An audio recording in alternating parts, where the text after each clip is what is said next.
Welcome to the Say It Different podcast. My name is Tyler, and I'm joined every episode with my great friend, Justin Dailey. Our hope is to have real, authentic, and helpful conversations about the issues that we're all facing and talking about. Our perspective is going to say it different. Welcome back, everybody, to Say It Different podcast. Justin, how are you? Yeah, I know. We need to have a better exchange there. I feel like it's fine. We were just talking, though, about how we're getting older and we're valuing comfort clothes over trendy clothes. Yes. Yeah. My in-laws got me Lulu workout stuff for Christmas. Yeah. They're law enforcement retired, so they get a discount. And so got several things to work out, but I haven't worked out in any of them because I love them so much. I just wear them every day. Yeah. Went back and bought a lot more. And I really don't care how it looks because it feels so good. Right. It's the same. It's the same. I'm close to 40. You're 40 plus. I'm 40 no plus. offense to anybody that's 40 plus. But there just needs to be more respect for your elders, maybe. Yeah. But other than that, I have no problem with you pointing. When I wake up in the morning, I just say I value comfort more than fashion. Yeah. Yeah. Yeah. I also, my kids. I'm exiting where my kids think that I'm cool. I say if I try and talk like them now, they say, "Dad." Like they won't teach me the new words right now. I'm trying to get them to teach me the new words that are cool, and they're like, "No," because I don't want to hear you say them. Yeah, yeah. It's a full. I think they say that's cringe. Yeah, it's a full cringe. It's full cringe. Yeah, I just. But what's not cringe is Lulu clothes. No, but I want to go back to something because you pointed out that I'm a little older than you. You are. Yeah. Do I give you a picture of what life could look like in a couple of years that gives you inspiration to just keep working out and to keep striving? For sure. You're very inspirational, both in things that I want to do and things that you've done that I don't want to do. Yeah. That's what I strive for. I'd like to be inspired by your wins and learn from your losses. Yeah. That's all I can ask for. Yes. Yeah. Well, I think getting old is a curious thing. It's a weird thing. As you said, you're turning 40 in just a couple of months. How does that feel? That's a big moment. It's a moment in culture. Yeah. But it's also a moment because historically speaking, you're at the halfway point, right? Statistically speaking, I think it's the average male dies at 76. So you only got 36 years left. Thank you. What are you going to do with it? Well, I only got 33. So, hopefully I'm going to do a lot with it. I mean, the older you get, the more influence you have. Should be the more resources that you have, the more opportunities that you have. So I would say that we're not even in our prime yet as far as making a difference. Now I'm definitely past my prime athletically. Yeah. What's different at 40? What do you feel has changed? From athletics or from life? Well, physically, emotionally, spiritually. Well, I've gotten into pickleball, and I'm young on the pickleball scale. So what's fun is I'm still the most athletic person on the pickleball court. Yeah. But that's mainly because I just picked the old person sport. Right, and you have no problem asserting your dominance. Oh no, golf. I do golf and pickleball, and in both of those, I am still in my prime. Have you ever left the pickleball court feeling a little bad at how hard you went? Because I know your speed, and there's only one. No, I have two speeds. I do not hit a pickleball at the net. I do not hit a pickleball at a woman. No, to be fair, let me say the speed it's either competitive or reclined on a recliner watching the game. There's no just we're doing this for fun. Oh no. Well, the fun is the competition. That's what I'm saying. Yeah. That's the answer I was looking. Yeah. The just people want need everybody to know, like I'm not gonna to hit a woman in the face with a pickleball. Yeah. But what I'm learning at 40, that's a great question. At almost 40. Almost 40. I can tell you what I've learned at 40. Yeah, please. Once you leave, because you've been north of 40 for a while. 3 years now, almost 3 years. Yeah. No, at this point, I think I'm almost a master of 40. Yeah. You're almost out of your early 40s into your mid 40s. So is it there's an age that everybody gets to where you just say that I'm still this age for every birthday to follow, right? Is that 40? I think so. Yeah. Yeah. Also, I'm curious, at what age do you stop celebrating your birthday? Oh, I'm going to celebrate forever. Well, there is an age, right? At some point. Not me. Well, I'm just go with me here. At some point, it just becomes another day, right? For most people. Because if I look back at my 21st birthday, I celebrated that bad boy for like 5 years. Yeah. That's called your pre-Jesus years. But my 40th birthday. It was a solid. No, we had a big time. Solid trip. We were in Sarasota, right? It was a good trip. Yeah. But 43 is like. Oh, no, every year. I'll have a good time, but well, I value experiences way over than things. I'm not a big materialistic guy. Like I don't collect anything. I don't have more than one car. I'm not really into really anything. I mean, literally the clothes, most of the clothes that I have, the shoes that I have were given. I'm not a shopper, but I love creating experiences. So birthdays for me will always be a big deal because I just love gathering the people that I love and having a big time. Gathering people in comfortable shirts. And comfortable shirts. That's what. Or in a place where you're shirtless, like a beach. Yeah. Well, that's an interesting space. Yeah. Where is it appropriate to be shirtless? At the beach. The beach or a public pool? Yeah. Water park? Yeah. Water park for sure. Yeah. Yeah. You can't show up to church shirtless. No. That's been tried. We've had But shirtless. it will not be tolerated. Bentley the other day, Bentley is a genius. He was with my parents and he's like me. He forgets things often. I think it's a sign of brilliance. I think geniuses can't be bothered with small details. And so he forgot his shoes. They were going to lunch and to Academy Sports and to get some things for flag football. He forgot his shoes. That's a great place to forget your shoes. So he forgot his shoes and he's walking in and the sign says, no shoes, no shirt, no service. And he says, Pop, which is my dad. He goes, Pop, I got this. He walks straight in. He goes to the Crocs. He rips a sticker off, boom. puts the Crocs on, walks around, comes back in because it was a little sticker that hooked on. So then he walks out. He hooks the sticker back on, hangs the Crocs back up, walks out barefoot. Yeah, that's called problem solving. Problem solving. Yeah. Yeah. Also, no shirt, no shoes, no problem. It's a great Kenny Chesney song. Yes. Yeah. Yes. Yes. Yeah. We're big country music fans here at Say It Different. Yeah, I know. And the country world lost a good one. Lost a good one with Toby Keith a couple weeks back. Yeah. Yeah. Should have been a cowboy. Yeah. Should learn to rope and ride. We just need to take a second for Toby. Brought to you courtesy of red, white, yeah. blue. That's going to hit you in the feels every time you play that song. That's a 4th of July song. If you have not played Toby Keith at 4th of July, you have not lived. Yeah. So we talked about what's changed at 40. Yep. You get a little more nostalgic. You get a little more looking back, introspective. You get a lot. You feel a little more. Yeah. Yeah. Right. I do for sure. You cry a little more. Yeah. Not inappropriately levels. I think it's appropriate levels. I do cry more at 40 than I did at 20 for sure. Real. What do you think has changed the most spiritually? The older you're getting. I think it's, man.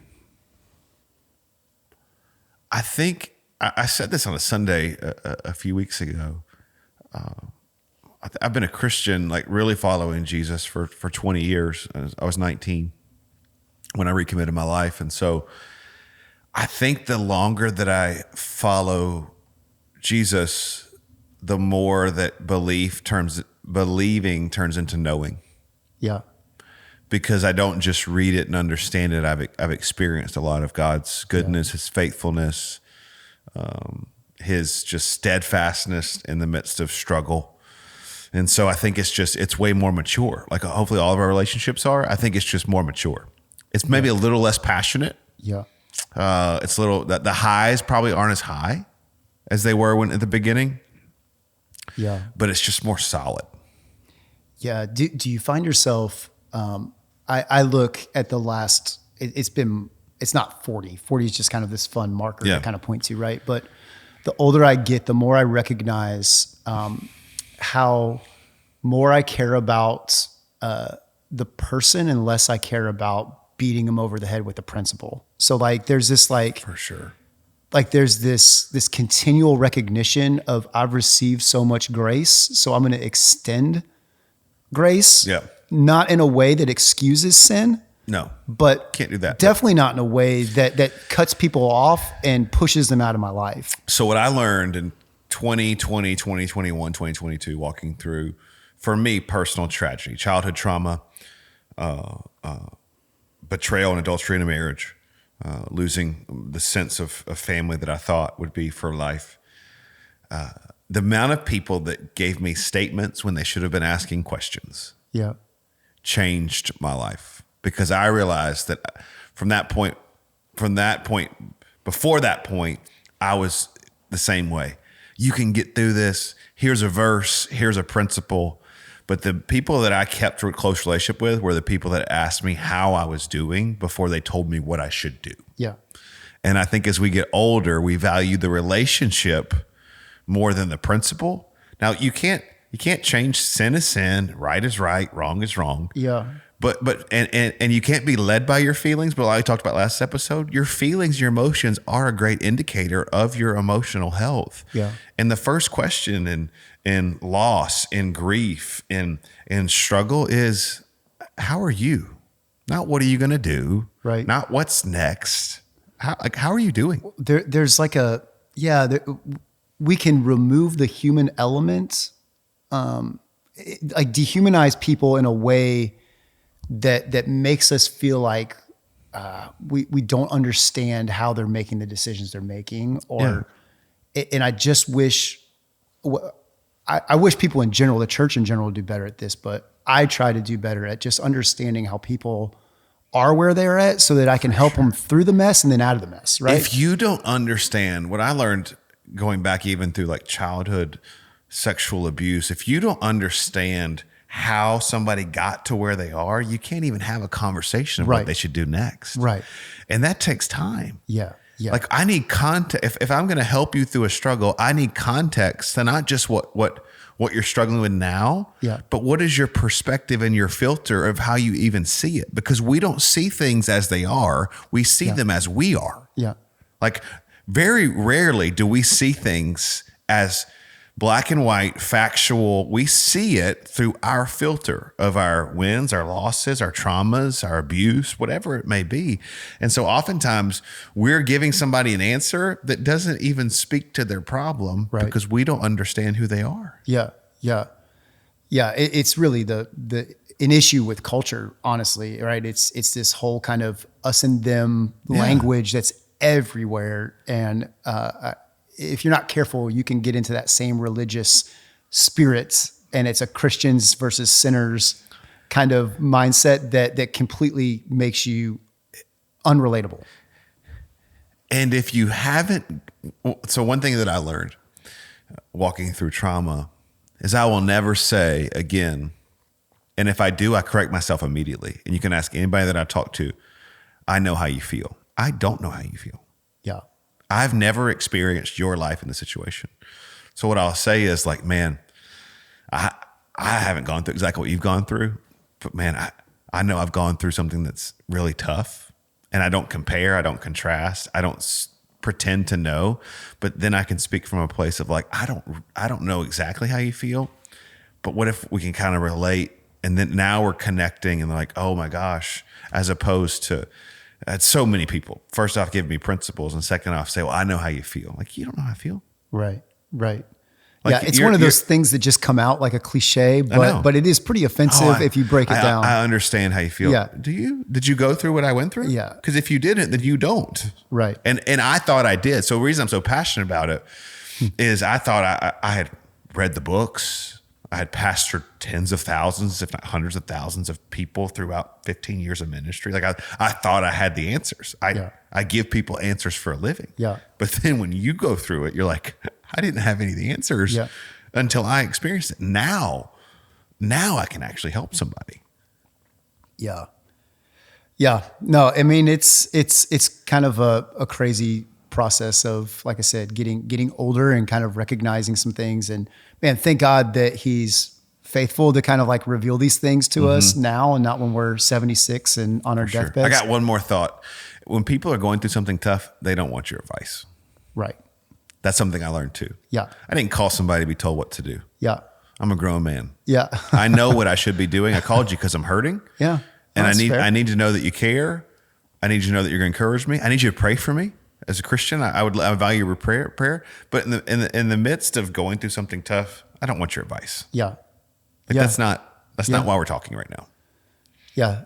And as men, especially, we talked about marriage last episode, but like, I think people when faced with grief, loss, trauma, they want to fix it. And there's just some things that can't be fixed in one conversation.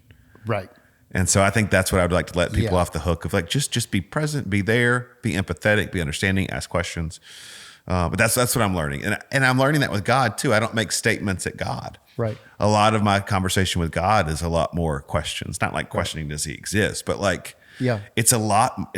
The older you get, the more you realize you don't know what you thought that you knew. That's right. And so I think I'm learning more at 39, even though I know way more. Yeah. Now I know way more, but I'm also aware that I know way less than I should. Yeah. And so it's just a lot slower to be angry, slower to make decisions or opinions. It just feels, I think that's what maturity is. Like, it's not just the fire of youth accomplishes a lot of things, but there's a lot of damage in the way, especially in leadership. The older we get, I feel like we're evolving and growing where everything is a little bit slower, a little more calculated, a little more mature. Well, yeah. I mean, if you look at Old Testament, just to give permission to us today, like there was I think it was a 7-day period where you just went to a hurting friend and sat with them and just mourned with them for 7 days.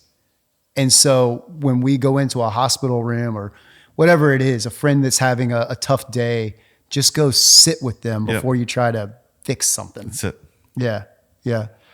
So I'll tell you another thing that is kind of related to this getting older and things that you're learning. I'm always consistently challenged with this idea of childlike faith.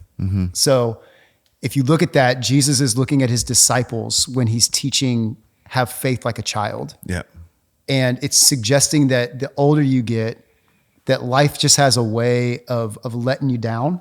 Yeah. It has a way of getting you to feel like you just have to settle. Yeah. And just survive like life versus really believing that God is going to move. I heard you even say when I was younger, like the highs were higher. And yeah, when you first give your life to Christ and you're experiencing all these exciting things, like you're ready to just go to every bar, every football game, every student's going to get saved. And then you get 10 years into it, you're like, maybe 1 or 2 is cool. Right. And I'll just kind of take it easy. And so I think that idea of childlike faith is something like just have the wonder in God again and the excitement, if it's church and working for a church, the excitement of life change and being part of that. And as somebody who helped start a church and we just celebrated a decade of Action Church, man, I'm going back to just that excitement of the prayers that you were praying, the people, like we were just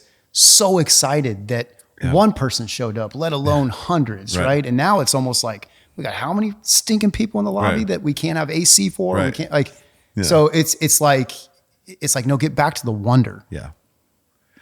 No, what I would do is I think the goal would be to have both. So to have I just lost the verse, but the young men will dream dreams and the old men will have Joel, visions. Right? Okay. So like to live in both, that I have visions of what was and what could be again because of all that I've learned, and then I have dreams of these new things. Yeah, right. And I think it's both. As we get older, I think it's 2 things. It's one, I think you should have a close group of friends. I'm more convinced of that than any time in my life. But I can't have the only influence in my life be people that have been doing what we've been doing. So you got to get around new Christians, non-believers, younger staff members. Like see it through the eyes of people that are like, oh my gosh, I can't believe this. Listen to what just happened. And so that's why I think it's both. I think it's why our churches, it's why our lives should be multi-generational, because I need to see the picture of Bentley on the camera for the first time, or Gabby moving here and experiencing church for the first time, or just this past Sunday, a family coming up crying because we baptized their whole family a year ago. Today's their year anniversary of their whole family getting baptized. Yeah. And that moment for me is like, well, for me, I just baptized 200 people. And not to be callous, but it's a work day. Like it's what we do. Right. Like it never gets old because we're called to it. But if we're not careful, it's 3 services. My arms are tired. I baptized 200 people. Like, no, I don't remember that. Yeah. But when I see it through their eyes, so I think it's important that we keep both. We keep the wisdom and the maturity and the slowness and the learning that we're getting as we're older. But then somehow we find a way to surround ourselves with people or stories or experiences where we don't lose the wonder of like, I can't believe that we get to do this. Yeah, right. There's this thing with nostalgia that is natural to look back, but you see it through a rose-colored glass, right? Like it wasn't as good as you remember it being, but you want to kind of naturally go back to that. So I think that there is this interesting balance of remembering the special moments of the past while looking forward to where God is taking you and wanting you to go. Yep. Otherwise, you get stuck on not doing anything because you're so focused on what used to be that you're not moving forward with what's now. Especially as a leader, like we talk about this all the time with our staff, and I do it with church and businesses that I'm involved in. We have to, the coach, and if you're a leader today, like you have to always be looking forward. Yeah. You have to learn from the past. You have to reminisce about the past. You have to remind the new people of the past for culture, but you've always got to talk about what's next. And I think that's where the childlike faith perspective comes in. Like, what could God do next? Right. Like if this is, and if as we get older, this is what he did. We're not believing just out of thin air. We're like, we've seen him do it.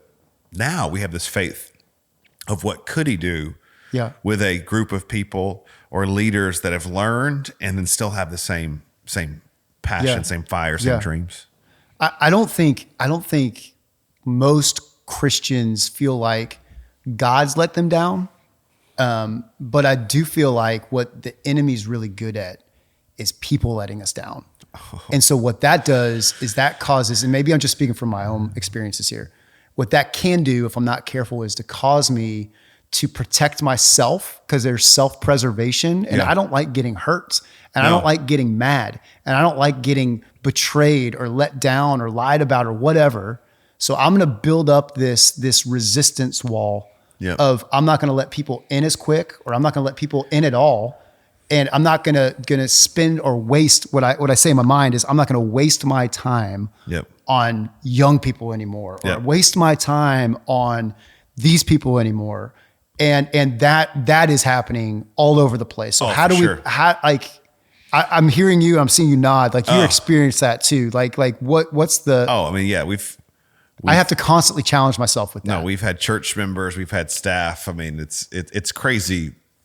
If it could cause you to quit or go crazy when you see we invested hundreds of hours, thousands of dollars. We're there for everything. And then one decision, one statement, one thing caused you to leave and leave ugly. Yeah, people are going to leave ugly because people are flawed.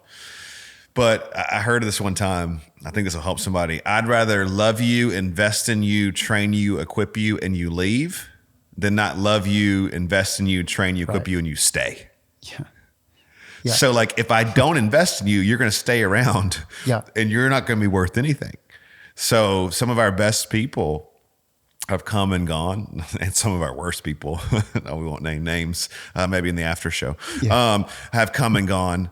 But the truth is I don't regret anything because I'm grateful for the time that we had together and we made a difference. We've seen 25,000 people be saved, and some of the people that have come and left well, and some people that have come and left really poorly, like that I literally would not say hello to if I saw them. I'm still have a posture. I'm grateful because in that season, God used our gifts together to make a difference. Yeah. And so I think it's just a bigger perspective. But I would go back. I do think that your who speaks into your life should be small. If you're in ministry, you cannot have a big circle because people are coming and going. You need to make sure your investment is in your family and in a small group of people, where they get the real you and you get the real them. That keeps you humble. It keeps you accessible. It keeps you accountable. But you cannot live your life dictated about what a large group of people think about you. Yeah. What I have to constantly come back to is I'm operating in what I believe God has called and equipped me to do. Yep. So somebody's response to that doesn't change what God called me to do. No. So building people is what God's called me to do, and I'm not responsible for how they choose to operate or to respond to that. So, and we're going to have tons of wins, and we're going to have some losses, and that's okay. Yeah. Right. Yeah, and it's not even just in the church world. I mean, this is happening in business. This is happening everywhere. So, I mean, even in business, you hire somebody, a young person, you train them up for a decade, then they leave you and go start a competing business down the street. I mean, it's not just church stuff; it's everywhere. But it's a super cliche and super spiritual. But if Jesus called 12 and one denied him and one betrayed him, like we're gonna have people that deny and betray, and that's okay. Like, there's gonna be Judas in the disciples, and that's not to say that everybody that's left us is Judas. That's not what I'm saying at all. We've had a few, but most of them it's just seasons and time. And we need to hold, if I could give a leader advice, I would just say hold loosely. Like you and I have been best friends for a long time. There's been several of us, a dozen or more, 20 or so that have been with us all 10 years. Yeah. But I don't hold on to your gift or your calling. I'm not responsible for your decisions. And so does it hurt? Is it painful? Yes. But I think as leaders, if we hold tight to people, I don't own anybody. I don't own anybody's calling. I'm not answering for what you're going to answer for in your day of eternity. And so like, I think we should live just open-handed, empowering, releasing. And some people are going to build with that. And some people are going to tear down. Yeah. So we did used to joke that when we started Action Church at Winter Springs High School, we'd set up pipe and drape. Yeah. And my church, Reaction Church, was met behind the pipe and drape while Action Church was having service. Yeah. It was a brilliant plan because I didn't need to build a worship team. Yep. I didn't even need to preach every Sunday, but we still held church in a church, but that wasn't connected to the church. I think the joke was too, we just sent all the people that we didn't like to your church. They came right on the other side of the pipe and drape, and we had a great time. I'm actually shocked that it hasn't been replicated because it's a brilliant business model. Yeah. I have zero overhead. Zero overhead. Zero. And to this day, 0 people. So, well, I have me. Yeah. Yeah. Actually, Kelly and your kids weren't even back there with you. Ever since we stopped setting up pipe and drape, Reaction Church has had a real hard time. Keeping business going. The venue's closed. That's awesome. So, listen, comfy clothes is really the moral of today's story. Yeah. Comfy clothes, a mature posture, and a passionate like filter. Like I'm founded on maturity, but I'm still going to be excited. And then I would just say we have to be believers in people. Yeah. And to do that, we have to ask more questions, and we have to hold on loosely to both their strengths and their weaknesses. And so people can't define us. And so we cannot live by their accolades, by their affirmation, or by their criticism. We're only called by God. And our job is to invest in people, and God's in charge of the harvest, both salvations and them. And so I'm not in charge of anybody. And so I just would love to release leaders today of leading for more mature wisdom. Keep your excitement, your passion, wear comfy clothes, and just hold a little looser to the results. Let me pitch an idea to you. Ooh. I don't think our YouTube audience may love this as much as the people joining just the audio version, but because we're about comfy clothes, what if I invested into some just comfy bathrobes that we do say it different in? Oh, like a nice velvet bathrobe. Well, We'd have to wear pants. We'd have to wear pants. Yeah. I will draw a line there. Yeah. It's decency, but a nice bathrobe. There's something about a nice bathrobe. If you go to a great hotel and you get the right robe, it makes a difference. I'm not afraid to put on a bathrobe in public. Do you? Yeah, it'd be maybe a little chest hair though. I don't have any. I don't have any chest hair. I don't know. I don't have any facial hair. Genetically, I don't have any. Yeah. I just don't. Never had that problem. Yeah. I don't have a lot. I've got like 3 under my belly button that I just got to take care of with a razor. But I don't really want to talk about anything under your belly button. Well, it's fair. Yeah, it's the after show. We derailed. It's the after show. We may cut this. This actually may not make. Maybe bathrobes are a bad choice. This is say it differently. That's on me. I brought up bathrobe, and there's only one way a bathrobe discussion is going to go. But we talked about getting older, and part of getting older is enjoying a good bathrobe. Well, hey everyone, thanks so much for listening today. Please subscribe for more content, and you can follow us at Say It Different Podcast.